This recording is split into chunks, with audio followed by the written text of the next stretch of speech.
So you built a great Django application, you're done developing your website, and you now wanna, well, put it out there in the web so that other people can reach it.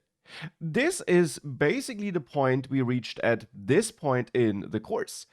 We're done learning about Django. We built this blog example project, and now we want to make sure that we can't just see it locally on our system, but that we can also share it with the world and that other users can visit our site.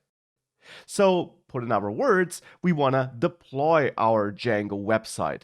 We want to move it from development, from our local machine, to production, to some server out there in the internet, some computer out there in the internet, which is exposed to the World Wide Web so that other users can reach our website.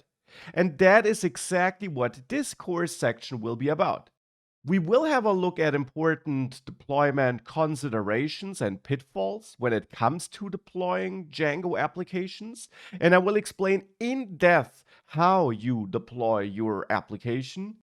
And I will not just explain it, I will also show it. I'll give you a real example where we take our blog website and deploy it to a real server so that we can reach it from the web.